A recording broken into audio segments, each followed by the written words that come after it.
영혼을 성장시키는 책 소개방 영성 책방입니다. 오늘은 C.S. 루이스의 글쓰기에 관하여 영어 원 제목은 On Writing and Writers 이 책을 요약 리뷰해 드리겠습니다. C.S. 루이스는 우리가 너무도 잘 아는 영국의 위대한 작가요 또 신학자인데요. 그렇지만 이 C.S. 루이스에 대한 간단한 소개 책날개 한번 읽어봅니다. 1898년에 태어나서 1963년에 세상을 떠났습니다. 20세기 지성의 거장입니다. 문학적 상상력과 깊이 있는 메시지, 필력이 어우러진 당대 최고의 영향력 있는 작가. 그는 아일랜드 벨파스트의 기독교 집안에서 태어났다. 자라면서 무신론에 심취했으나 온전한 회심을 경험하고 나서는 탁월하면서도 겸손한 기독교 사상가이자 작가로서 뛰어난 저작들을 남겼다. 오랜 시간 옥스퍼드 대학교에서 영문학 교수를 지냈으며 1954년부터 은퇴할 때까지 케임브리지 대학교의 중세 및 르네상스 문학 학과장으로 일했다. 40권에 가까운 저서를 통해 다양한 독자와 만났으며 지금도 수많은 새로운 독자의 손에 그의 작품이 들려지고 있다. 현재까지 1억 부 넘게 판매되고 장편 영화로도 제작되어 전 세계적으로 인정받은 판타지 고전 나니아 연대기를 비롯해서 순전한 기독교, 스크루 테이프의 편지, 4가지 사랑, 영광의 무게 등이 꾸준히 사랑받고 있다. 또한 최근에는 통찰력 있는 그의 글을 주제별로 엄선한 기도의 자리로, 신자의 자리로, 책 읽는 삶, C.S. 루이스의 문장들 등이 새롭게 선보였다. 이 책의 앞뒷면에 있는 책에 대한 요약 또는 특징을 쓴 글을 한번 읽어봅니다. 앞부분에는 이렇게 써 있습니다. 시대를 초월한 감동, 나니아 연대기 작가, 명쾌하고 읽기 쉽게 쓰는 현대의 대표 문장가 C.S. 루이스를 통해 만나는 글쓰기의 예술. 그래서 이 책의 우리말 부제는 우리는 평생 글쓰기를 한다. 이렇게 적혀 있고요. 또 삶의 진력이 날 때마다 글을 써봐. 잉크는 인간의 만병을 통치하는 묘약이거든. 이라는 C.S. 루이스의 말을 인용했습니다. 뒷면에는 이렇게 기록이 되어 있습니다. 글 읽기를 사랑하고 글의 놀라운 힘을 알며 좋은 글쓰기를 열망하는 모든 이에게 유익한 책이다. 고전의 반열에 오른 명작을 남긴 작가이자 옥스퍼드와 케임브리지에서 오랜 시간 영문학을 가르친 C.S. 루이스의 글쓰기 철학과 필법이고 마음을 움직이는 섬세한 문장, 상상력과 논리의 절묘한 조화, 삶의 진실을 담아낸 아름다운 이야기에 관한 책이다. 그래서 SNS에서 일기, 편지, 서평, 보고서, 문학적인 글쓰기까지 이제 당신의 죽은 문장을 깨워라. 이렇게 도전적인 요약이 되어 있습니다.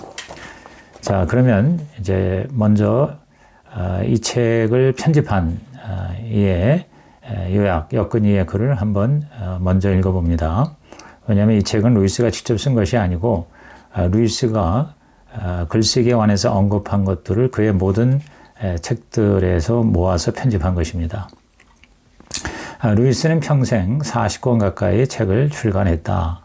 나니아 연대기는 지금까지 1억 부 이상 팔렸다. 루이스는 공상과학 소설, 문학평론, 신학, 회고록, 시 등 다양한 장르에서 두각을 드러냈다. 그런 사람이 글쓰기의 예술에 대해 말했다면 얼마든지 귀담아 들을 만할 것이다.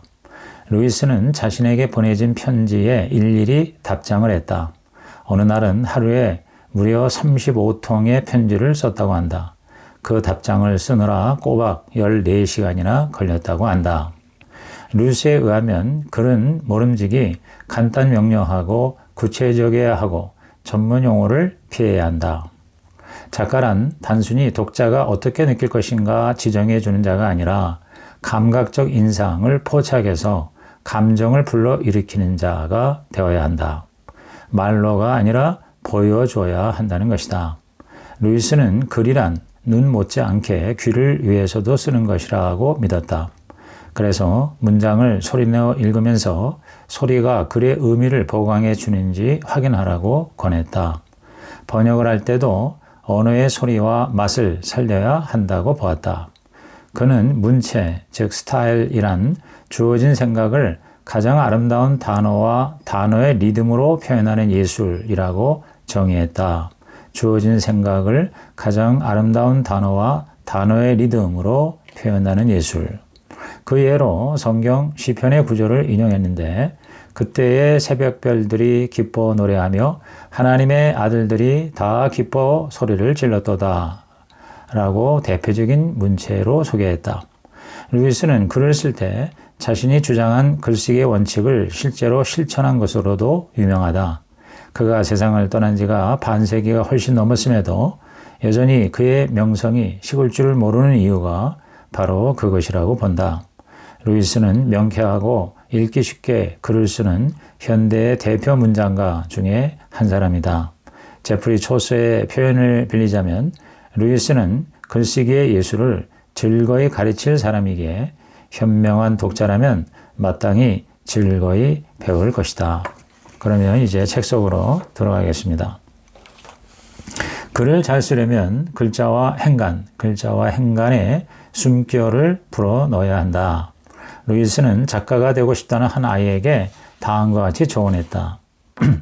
1. 문장을 쓸 때는 항상 내 말뜻을 명확하게 표현해서 그 문장에 그 밖에 다른 의미는 있을 수 없게 하라.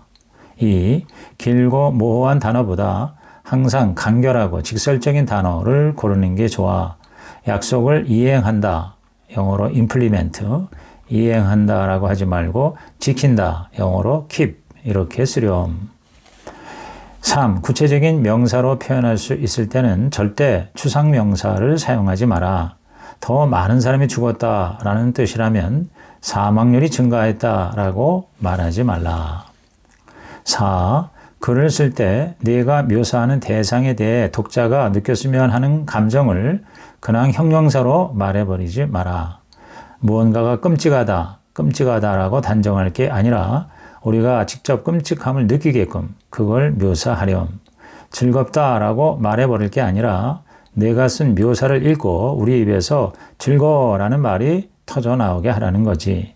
그러니까 무섭다든지 신기하다든지 흉하다든지 고상하다든지 하는 말은 다 독자에게 부디 제 일을 당신 일 대신해 주세요 라고 말하는 것이나 다름이 없다.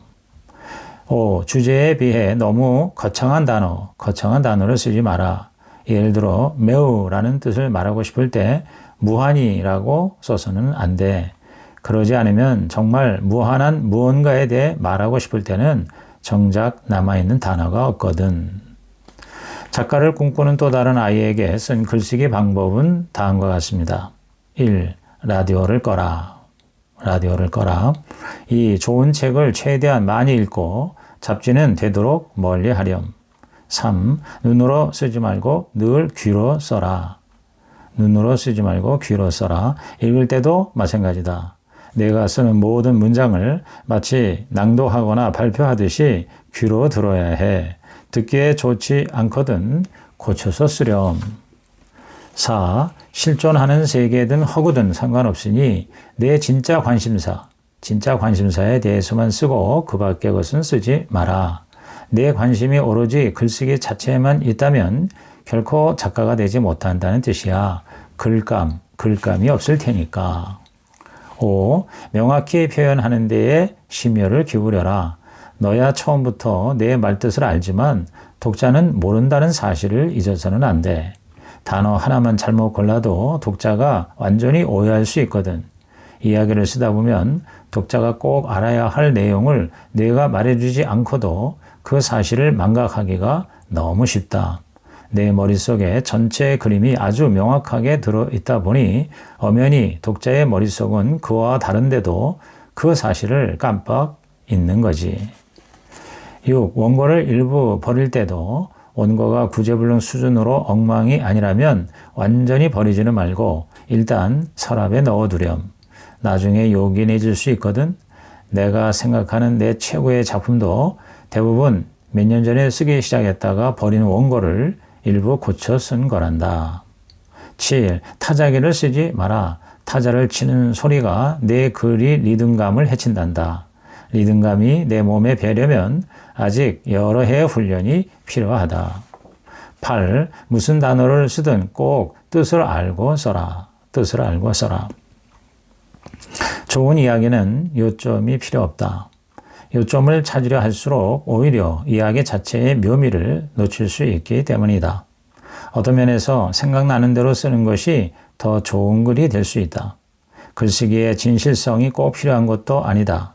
진실성 자체가 좋은 작법을 가르치지 않는다. 진실성은 문학적 재능이보다 도덕적 덕목이다. 단어를 죽이는 가장 흔한 방식은 부풀리기다. 아주 대신에 지독하게를, 큰 대신에 엄청난을, 잔인성 대신에 가학증을, 바람직하지 않은 대신에 상상조차 할 수 없는, 이렇게 쓰라고 하는 것은 하나같이 단어를 죽이는 셈이다. 쓸데없는 말을 장황하게 늘어놓는 것도 그 단어를 죽이는 일이다. 그것은 지키지도 못할 약속을 단어로 남발하는 것이다. 왜 중요한지 말해줄 생각도 없으면서 무조건 중요하다라는 단어를 쓰는 것이 바로 그런 예이다. 단어를 죽이는 가장 큰 원인은 그 단어로 단순히 대상을 묘사하기보다 찬반을 표현하려는 욕심이 앞서기 때문이다. 그 결과 단어는 묘사가 아닌 평가의 결과가 되고 마는 것이다. 좋다, 나쁘다의 무익한 동의어가 되는 것이다. 그런 기미가 보이거든 우리는 이를 어휘해서 몰아내야 한다. 예술의 특권은 모든 것을 공유하는 데 있다. 공유. 호메로스와 베르길리우스는 본인 작품을 위해서만 시를 쓴 게 아니라 후대의 누구라도 차용하라고 쓴 것이다. 독창성에만 매달리는 것은 현대인의 재앙일 뿐이다. 독창성을 떠받들어서는 아무도 독창적 존재가 되지 못한다. 그러나 있는 그대로 진실을 말하고 작은 일에도 그 자체를 위해 최선을 다해보라. 그러면 소위 독창성이 저절로 찾아올 것이다. 자신만의 문제를 개발하려면 첫째, 본인이 하려는 말을 정확히 알아야 하고 둘째, 만전을 기하여 정확히 그것만 말해야 합니다. 우리가 하려는 말을 독자가 처음에는 모른다는 사실을 잊어서는 안 됩니다.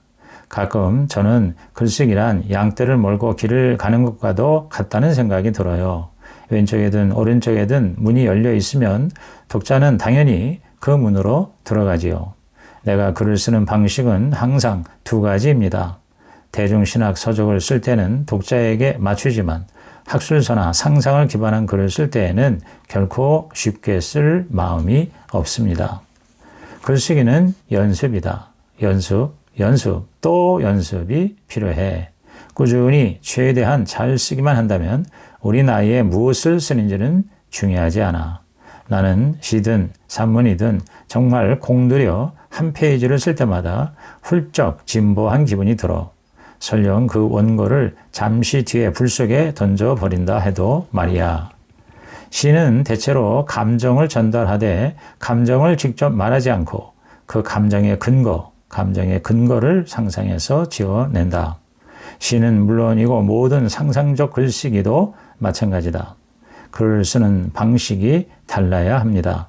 직접적인 묘사, 은유와 직유, 은근히 유도하는 생생한 연상, 신경을 건드리는 적절한 자극, 문장의 리듬과 모음, 운율과 길고 짧음 등을 두루 활용해서 당신이 아니라 독자이니 우리 입에서 정말 신비로운데 역겨워 따위의 감탄이 나오게 해야 합니다. 부디 내가 직접 맛보게 해주세요. 맛에 어떻게 반응할지를 당신이 말해줄 필요는 없습니다. 주제가 추상적일수록 문장은 덜 추상적이어야 한다. 주제가 추상적일수록 문장은 덜 추상적이어야 한다. 삶의 진력이 날 때마다 글을 써봐. 오래전에 내가 깨달았듯 잉크는 인간의 만병을 통치하는 묘약이거든. 잉크는 독약이라네. 자꾸 쓰고 싶어지거든. 나는 이 중독을 떨칠 수가 없다네. 우리 집에서만 누릴 수 있는 위안이 있는데 그것은 원하는 대로 마음껏 쓸 수 있는 자유라네. 원하는 대로 마음껏 쓸 수 있는 자유. 글을 쓰는 존재로 태어나는 사람이 있다. 쓰고 싶은 충동이 성공 가능성을 뛰어넘는다면 확실히 타고난 작가야. 그렇지 않다면 그 충동은 기껏해야 무난한 허영심에 불과하고 성공 가능성이 무산되는 순간 반드시 함께 사라질 거야. 글쓰기는 가려운 데를 긁는 것과 같다. 가려운 데를 긁는 것. 피아노를 치면서 동시에 목욕을 할 수 없듯이 학술적 글쓰기와 상상적 글쓰기도 동시에는 할 수 없다. 글쓰기는 심상에서 시작된다. 작가의 머릿속에는 이야기거리가 거품처럼 보글거린다. 그 심상의 씨앗이 싹을 틔우려면 시, 산문, 단편소설, 희곡 등의 형식에 대한 갈망이 수반되어야 한다. 내용과 형식이 맞물리면 작가의 충동이 완성된다. 그것이 밖으로 나오려고 작가 안에서 꿈틀대는 것이다. 마치 새로 만든 잼을 깨끗한 잼통에 부으려는 요리사처럼 작가도 이 보글거리는 내용을 꼭 이 형식 속에 붓고 싶은 것이다. 그 갈망이 온종일 작가를 귀찮게 조르면 일과 잠과 식사까지도 방해한다. 꼭 사랑에 빠진 것과 같은 것이다. 동화는 공상세계를 담아내는 형식이다. 제대로 된 동화는 나이에 관계없이 읽힌다. 어느 나이에 읽든 동화의 위력은 동일하다. 즉 동화는 일반화하면서도 구체성을 잃지 않고 추상 개념이나 개별 사건보다 폭넓은 경험을 생생히 제시하며 관계없는 부분은 모두 쳐낸다. 우리에게 무언가를 생전 처음 경험하게 해줄 수 있는 것이 바로 동화다. 삶에 관해 논평하는 게 아니라 삶을 넓혀주는 것이다. 글쓰기는 재능과 흥미가 관건이다. 글쓰기는 욕망 혹은 가려울 때 긁는 것과 같다. 글쓰기는 아주 강한 내면의 충동의 결과이며 충동이 일어나면 나로서는 그것을 표출해야만 한다. 글쓰기는 둥지를 짓는 일과 같다. 일단 지어놓으면 벌과 새가 알아서 사용한다. 무언가에 깊이 마음에 끌려 부단히 정진하면 언젠가는 성과가 나타나는 것이다. 현세든 내세든 그 수고에 비례하는 10배를 자신이 아니라면 다른 누군가라도 거둘 것이다. 그 수고에 비례하는 열매를 자신이 아니라면 다른 누군가라도 거둘 것이다.